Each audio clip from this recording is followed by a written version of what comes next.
जय हिंद दोस्तों, मैं Dilip Verma.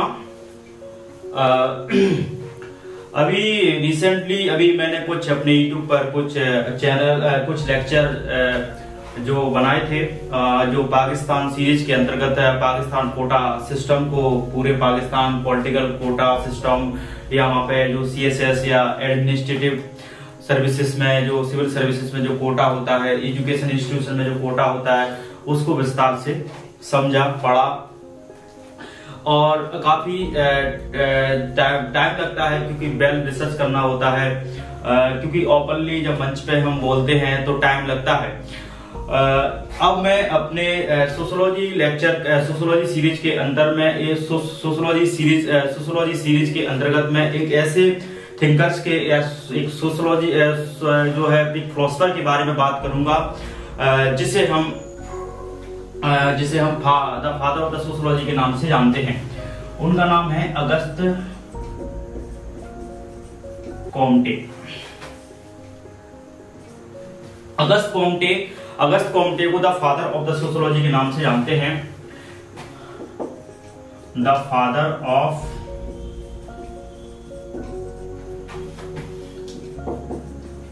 Sociology, the father of the sociology, या इनको the man of the science के नाम से जानते हैं। द मैन ऑफ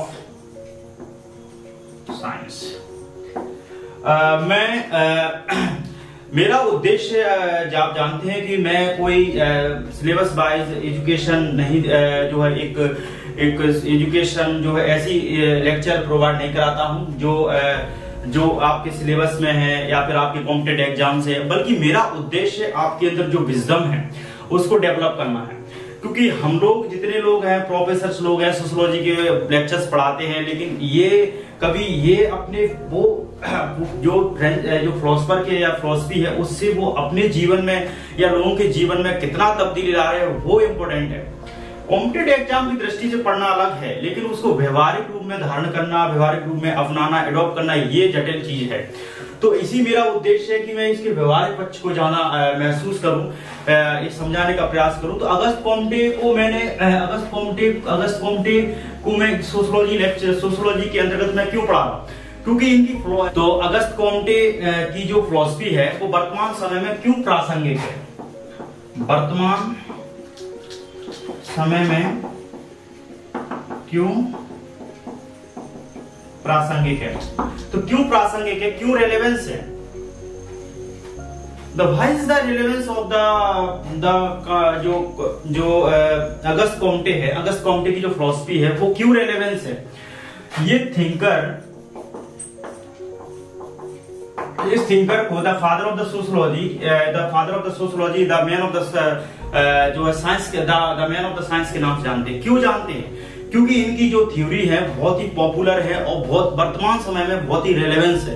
क्योंकि वर्तमान समय में जब हम इनकी थ्योरीज को पढ़ते हैं, समझते हैं, तो बहुत ही साइंटिफिक है। ये पूरी तरह साइंटिफिक टेम्परामेंट की बात करते हैं। इनकी तीन थ्योरी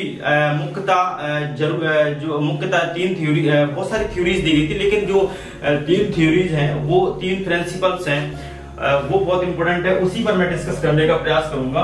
उन्होंने अपने फिलॉसफी के अंतर्गत जो है तीन सिद्धांत दिए और बहुत ही वो रेलेवेंस है। ये फ्रेंच के थे, फ्रेंच फिलोसफर हैं। इनके जीवन के बारे में पढ़ने का एक इनके पर्सनल बैकग्राउंड के बारे में पढ़ने का प्रयास करेंगे। इनकी तीन थ्योरीज हैं, वो the law of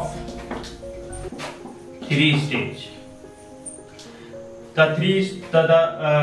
law of three stage, या लॉ मतलब एक नियम, तीन चरणों का नियम या तीन स्तरीय नियम के नाम से इसे हम जानते हैं। और क्यों रेलेवेंस है वो समझेंगे। इसमें वो तीन स्टेज की बात करते हैं। जैसे थियोलॉजिकल स्टेज, फर्स्ट स्टेज को बताते हैं, वो थियोलॉजिकल स्टेज है। और सेकंड स्टेज में वो मेटाफिजिकल स्टेज या एब्स्ट्रैक्ट स्टेज की बात करते हैं। और थर्ड स्टेज के अंतर्गत तीसरे चरण में या तीसरे स्टेज में जो है वो पॉजिटिव स्टेज या साइंटिफिक स्टेज की बात वो करते हैं, जो एक तरीके से यही से उनका the concept of the positivism का जो कंसेप्ट है, यानी प्रत्ययवाद का जो कंसेप्ट है, यहीं से निकलता है। और दूसरी द कंसेप्ट ऑफ पॉजिटिविज्म, यानी कि जो the concept of the positivism, प्रत्ययवाद का सिद्धांत या तत्ववाद का सिद्धांत, ये इसे हम the concept of the scientific भी कहते हैं। तीसरा है द रिलीजन ऑफ ह्यूमैनिटी, यानी कि मानवता का धर्म। ये भी इनकी फिलॉसफी है, ये भी उनका, इसको भी विस्तार से हम तीनों फिलॉसफी को पढ़ने का प्रयास करते हैं, क्योंकि ये वर्तमान समय में बहुत रेलेवेंस है। जितने वर्तमान समय में हम जो देख रहे हैं, वर्तमान समय में जितना हम धार्मिक आडंबर देख रहे हैं, एक साइंस की हत्या डेली की जा रही है, और हम अब वही थियोलॉजिकल स्टेज में जी रहे हैं, वही हम धर्म केंद्रित समाज में जी रहे हैं, एक सत्य विज्ञान को हम स्वीकार कर रहे हैं। हम अवैज्ञानिक तरीके से जो है सोचते हैं, अवैज्ञानिक तरीके से लड़ते हैं, अवैज्ञानिक तरीके से समाज में काफी आडंबर है, धार्मिक आडंबर है, कुर्तियां हैं, ये सब क्यों हैं? क्योंकि हम लोगों ने कभी इनके विचारों को हमने व्यवहारिक नहीं अपनाया।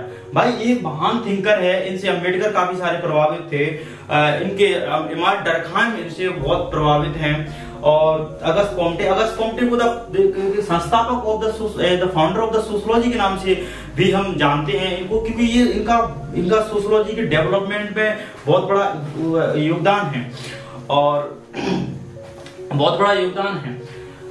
अगस्त कॉम्टे सोशियोलॉजी के क्षेत्र में इनका बहुत बड़ा योगदान है, क्योंकि अगस्त कॉम्टे जो है ये इनका उद्देश्य क्या था? इनका अगस्त कॉम्टे का मुख्य उद्देश्य ये था कि वे अपने वो इससे पहले जो सोशियोलॉजी था, सोशियोलॉजी नाम का कोई डिसिप्लिन नहीं था, मतलब विषय नहीं मानते थे लोग, विषय ही नहीं मानते थे। तो इनका उद्देश्य ये था कि मैं एक सोशियोलॉजी को एक डिसिप्लिन के रूप में डेवलप करूं। मतलब लोग जैसे तरीके साइंस को मानते हैं, फिजिक्स को मानते हैं, केमिस्ट्री को मानते हैं, उसी प्रकार लोग साइंस सोशियोलॉजी को भी एक तरीके साइंस के रूप में देखा जाता है। वो साइंस एक सोशियोलॉजी भी एक विषय है, उसी को एक डिसिप्लिन का दर्जा मिलना चाहिए। इन्होंने इसके लिए इसकी साइंटिफिक व्याख्या की सामाजिक घटनाओं की, और सामाजिक घटनाओं को, सामाजिक समस्याओं को प्राकृतिक घटनाओं, प्राकृतिक समस्याओं में जोड़ा, या the concept of the positivism में समझने का प्रयास करते हैं। और इनका मूल उद्देश्य था कि इसलिए इन्होंने सोशियोलॉजी को, जो सोशियोलॉजी को कभी विषय नहीं मानते थे, उनको उन्होंने एक जो डिसिप्लिन के रूप में विकसित किया। आज देखिए सोशियोलॉजी एक अपने आप में विषय के रूप में है, और एक विषय के रूप में इस पे इतना शोध हुआ, अनुसंधान हुआ, रिसर्च हुआ कि वो अपने आप में एक विषय के रूप में विकसित हो गया। आज कहीं देखिए डिपार्टमेंट ऑफ सोशियोलॉजी के नाम से हर कॉलेज, हर यूनिवर्सिटी, बड़े बड़े यूनिवर्सिटी, विश्वविद्यालयों में सोशियोलॉजी विभाग होता है, और वहां पर एक तरीके से सोशियोलॉजी के बारे में पढ़ाया जाता है। और यही नहीं, ये और इनसे जो अगस्त कॉम्टे थे, अगस्त कॉम्टे से बहुत सारे थिंकर्स प्रभावित थे। जैसे इमाम डरखाम, तो इमाम डरखाम तो बहुत प्रभावित थे। कार्ल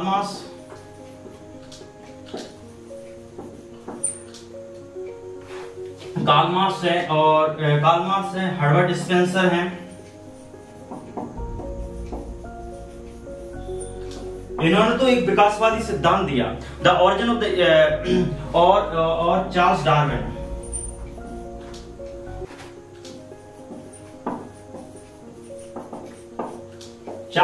ये बहुत बड़े सोशलिस्ट हैं एक तरीके से। इन्होंने ये बहुत प्रभावित थे, जेएस मिलिविन से प्रभावित थे, ठीक है। लेकिन ये काफी इनका सोशियोलॉजी के क्षेत्र में बड़ा योगदान है, और ये बहुत प्रभावित थे। चार्ल्स डार्विन की अगर बात की, चार्ल्स डार्विन ने जो origin of the species book लिखी, उसने कहीं ना कहीं जो विकासवाद का सिद्धांत दिया, द सोशल एवोल्यूशन का सिद्धांत दिया, the theory of the evolution दिया, उसमें कहीं ना कहीं इनसे अगस्त कॉम्टे से प्रभावित थे। हर्बर्ट स्पेंसर जो है चार्ल्स डार्विन से बहुत ज्यादा प्रभावित थे, और इमाम डरखाम से तो ठीक, उन्होंने भी विकासात्मक यानी कि सोशल डार्विनिज्म की थ्योरी दी गई। और कार्ल मार्क्स ने जिस तरीके से इमाम डरखाम जो अगस्त पोम्टे की तरह ही सोसाइटी पर अत्यधिक बल देते हैं और सोसाइटी को केंद्र मानकर मानव की सभी प्रकार की सामाजिक गतिविधियों का अध्ययन करते हैं कि समाज को अधिक महत्व देते हैं इंडिविजुअल की अपेक्षा। लेकिन बाद में जो सोशलिस्ट आते हैं जैसे मैक्स वेबर है, तो मैक्स वेबर कहीं ना कहीं इंडिविजुअल को ज्यादा महत्व देते हैं। ये इमानुएल डर्कहाम, अगस्त पोम्टे, इमानुएल डर्कहाम, कार्ल मार्क्स जो सोसाइटी पर ज्यादा महत्व देते हैं, तो उसी प्रकार थोड़ा क्रिटिक्स करते हैं मैक्स वेबर। तो मैक्स वेबर सोसाइटी की अपेक्षा वो जो है सोसाइटी की अपेक्षा इंडिविजुअल पर ज्यादा फोकस करते हैं, इंडिविजुअल पर ज्यादा बल देते हैं और इसलिए इन सोशलिस्टों में सोशलोजिस्ट हैं उनमें काफी मतभेद है। तो अगस्त पोम्टे का रेलेवेंस क्यों है और आज हम जिस समाज में रह रहे हैं, जिस समाज में आज साइंस सुप्रीम अवस्था में है, साइंस का इतना डेवलपमेंट हो चुका है, इतना कैपिटलिज्म आ चुका है, इतना पॉलिटिकल स्ट्रक्चर बदल गया, फिर भी हम वही थियोलॉजिकल स्टेज में जी रहे हैं। और मतलब थियोलॉजिकल स्टेज मतलब हमारे साइंटिफिक रिवोल्यूशन भी है यहाँ पे, साइंटिफिक रिवोल्यूशन यहाँ केवल इंडिया में रेनेसां के बाद जो साइंटिफिक रिवोल्यूशन हुआ, फिर इंडिया ने कई प्रकार का साइंस के क्षेत्र में या प्रौद्योगिकी क्षेत्र में, टेक्नोलॉजी के क्षेत्र में काफी उन्नति हासिल की। लेकिन आज भी थियोलॉजिकल स्टेज में कुछ लोग हैं और आज भी हमारे समाज में अंधविश्वास देखने को मिल जाएगा। आज भी वही छद्म विज्ञान आपको देखने को मिल जाएगा, सूडो साइंस की कुछ प्रथा आपको देखने को मिल जाएंगी। आज भी लोग वही धार्मिक आस्था पर विश्वास करते हैं, लोग लड़ते हैं, झगड़ते हैं, धार्मिक दंगे करते हैं, सांप्रदायिकता फैलाते हैं। लोग अपने धर्म को इतना क्यों प्रमोट करते हैं, क्यों अपने धर्म के लिए मर रहे हैं, जी रहे हैं, लेकिन साइंटिफिक नहीं है। हमारे इंडियन कॉन्स्टिट्यूशन का जो फंडामेंटल ड्यूटीज हैं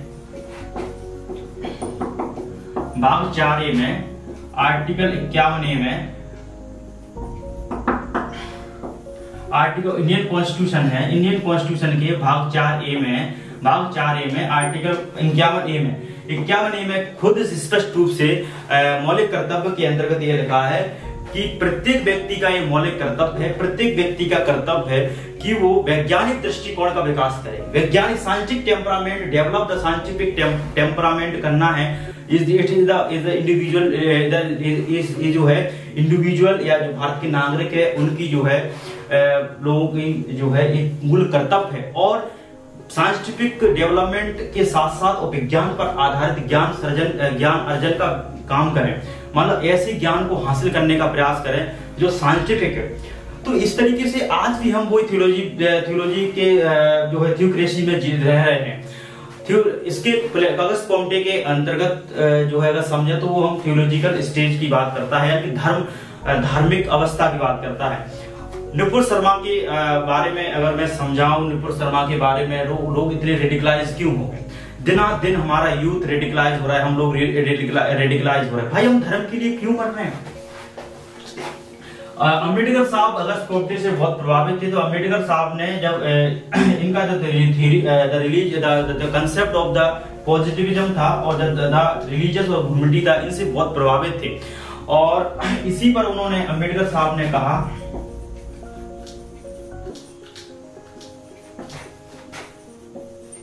धर्म मानव के लिए है, ना कि मानव धर्म के लिए। ये स्टेटमेंट अम्बेडकर साहब का है, ये बहुत पॉपुलर है क्योंकि अम्बेडकर साहब अपने जीवन में साइंटिफिक टेम्परामेंट की बात करते हैं और साइंटिफिक टेम्परामेंट की बात करते हैं, साइंस की बात करते हैं। और उन्होंने क्यों कहा ये बात? अभी अभी रिसेंटली जो दंगे हुए, जो पुलिस पर पथराव हुआ या पुलिस ने उसके रिवर्स में प्रतिक्रिया की, लाठीचार्ज किया, लोगों को जेल में डाला, जेल में तो नुपुर शर्मा की हम करंट सिचुएशन की बात करें तो नुपुर शर्मा ने टेलीविजन में मोहम्मद साहब के बारे में, पैगंबर मोहम्मद साहब थे, उनके बारे में कुछ जो है टिप्पणी की। ठीक है, तो आप इतने रेडिकलाइज क्यों हो रहे हैं? आप भाई हमारे यहाँ कॉन्स्टिट्यूशन चैनल्स बने हैं, कॉन्स्टिट्यूशनल प्रोसेस है, लीगल प्रोसेस है। आप आपकी धार्मिक आस्था आपकी धार्मिक आस्था आर्टिकल 25 है, आपकी आस्था है, आपकी आस्था को ठेस पहुंची है, आघात पहुंचाया किसी ने, आप एक कॉन्स्टिट्यूशनल चैनल लीगल प्रोसेस के दायरे में जाइए और आप केस कीजिए। लेकिन आप समाज में अराजकता क्यों फैला रहे हैं? समाज में इतना सोसाइटी को आप धर्म के लिए सोसाइटी को और लोगों को, इंडिविजुअल को, यूथ को क्यों रेडिकलाइज कर रहे हैं? क्योंकि तुम वही थियोलॉजिकल स्टेज में रह रहे हो, आप साइंटिफिक टेम्परामेंट की बात नहीं कर रहे हो। धर्म का नशा बहुत खराब है, ठीक है। एक आलमास ने कहा कि धर्म एक नशा है, अफीम के नशे से भी खतरनाक है। लेकिन हम इन सब चीजों को समझने के साथ साथ अब हम सबसे समझने का प्रयास करते हैं the law of the three stage, this theory given by the August Comte. तो हम इसको समझने का प्रयास करते हैं, क्योंकि अगस्त कॉम्टे क्यों रेलेवेंस है वो समझने का प्रयास करते हैं इसके माध्यम से। तो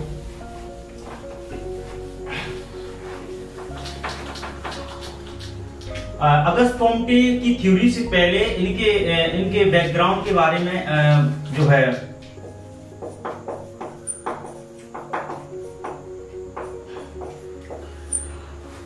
अगस्त कॉम्टे की थ्योरी को समझने से पहले पर्सनल जो है इनके पर्सनल लाइफ के बारे में जानने का प्रयास करते हैं।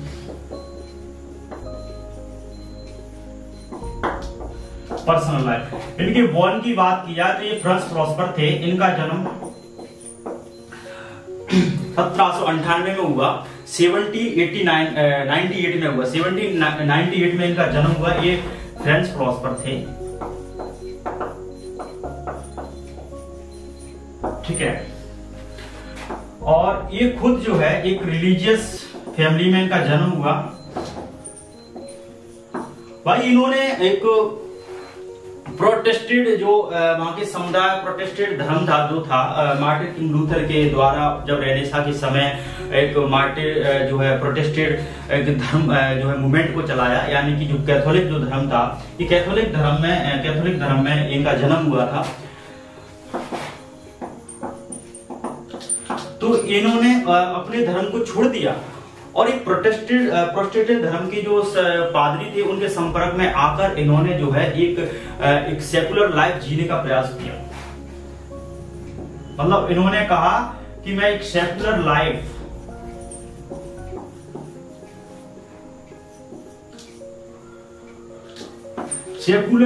या सेकुलर जीवन जीने का इन्होंने संकल्प लिया कि मैं आज से धर्म को छोड़ता हूं, मैं सेकुलर रहना चाहता हूं, यानी कि मैं साइंटिफिक रहना चाहता हूं।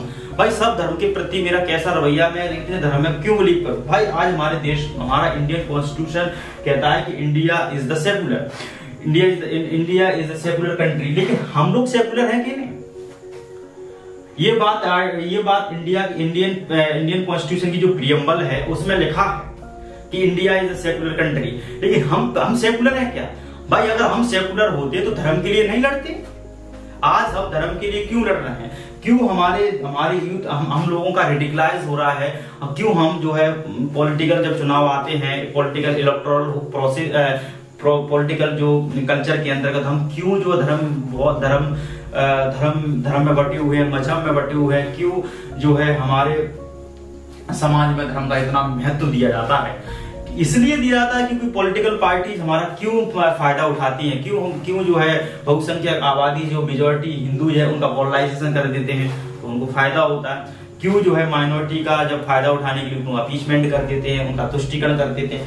भाई जब अब तक हम सेकुलर नहीं होंगे, जब तक हम सोसाइटी में ना रेडिकलाइजेशन ना केवल, जब अगर हम सेकुलर होंगे तो ना केवल एक यूथ का रेडिकलाइजेशन कम होगा, फंडामेंटलिज्म कम होगा।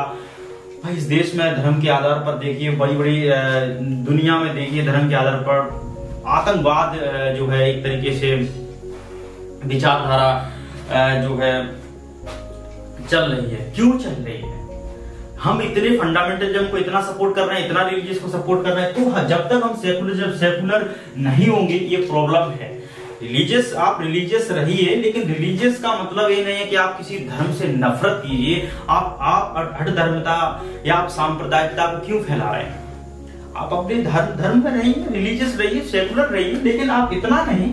तो इन्होंने अगर इनकी बात की जाए तो इन्होंने सेकुलर लाइफ जीने का प्रयास किया। हम लोग आज पढ़ रहे हैं साइंस, उस समय की बात कर रहा हूँ ये 1798 में, यानी कि फ्रेंच रेवोल्यूशन हुआ उस समय।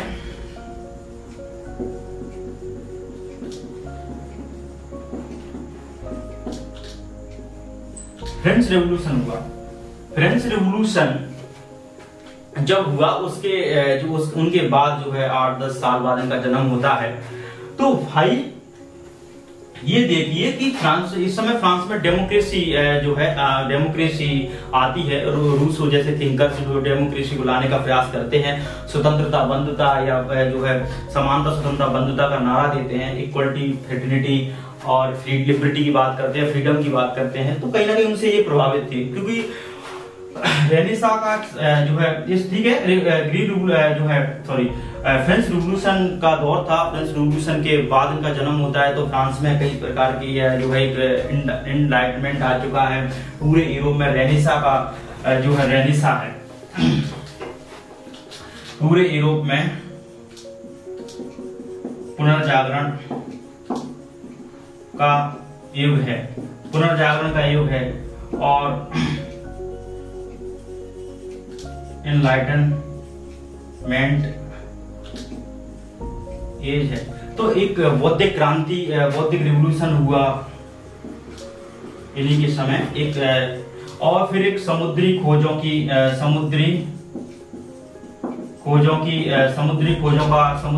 का या फिर वैज्ञानिक आविष्कारों का दौर था। वैज्ञानिक साइंटिफिक इन्वेंशंस हो रहे थे बहुत सारे, ना केवल साइंटिफिक इन्वेंशन हो रहे थे बल्कि सोसाइटी में भी जो है एक तरीके से सोसाइटी में भी बड़े रिफॉर्म हो रहे थे। तो मार्टिन किंग लूथर थे जर्मनी में। मार्टिन किंग लूथर ने प्रोटेस्टेंट मूवमेंट का नेतृत्व चलाया। धर्म की और कैथोलिक धर्म के लोगों की आलोचना की गई। कैथोलिक धर्म से सेपरेट जो है प्रोटेस्टेंट धर्म को चलाया, क्योंकि ये कैथोलिक धर्म में विद्यमान बुराइयों, कर्मकांडों, अंधविश्वासों, सुपरस्टिशन जो है अंधविश्वास है, फिक्टिशन है, उनका विरोध कर रहे थे। तो उन्होंने विरोध किया प्रोटेस्ट के आधार पर। प्रोटेस्टेंट जो धर्म की जो है संप्रदाय बना और कुछ लोग इनसे बहुत प्रभावित थे। तो उन्होंने अपने धर्म को जो है प्रोटेस्टेंट धर्म का नाम दिया गया। ठीक है।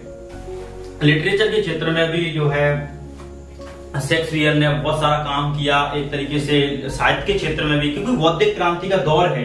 तो इस समय इसका जन्म होता है। अगस्त कॉम्टे का इस दौर में जन्म होता है। तो कई प्रकार इनसे सब घटनाओं से प्रभावित थे।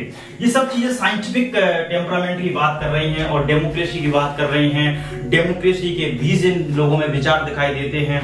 और ये आधुनिकता का दौर है। ये कौन सा दौर है? अगर सब चीजों को मिलाकर देखें, आधुनिकता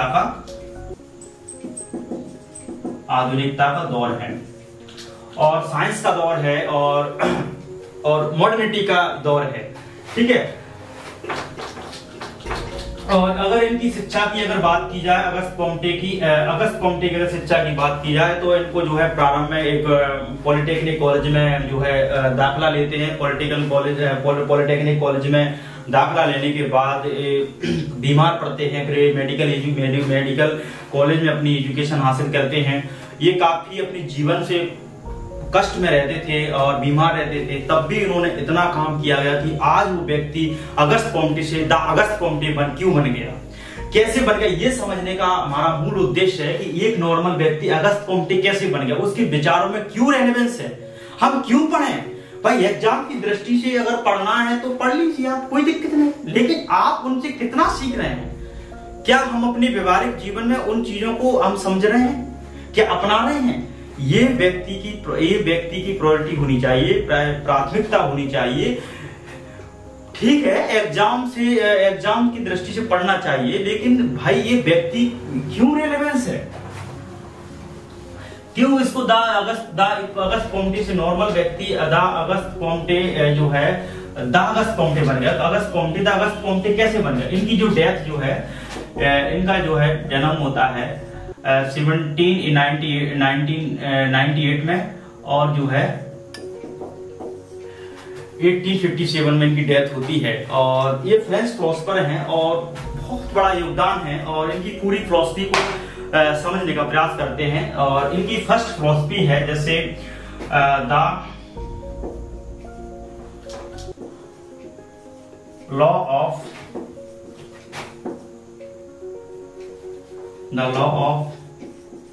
three stage, the three stage यानी कि 3 चरणों का नियम।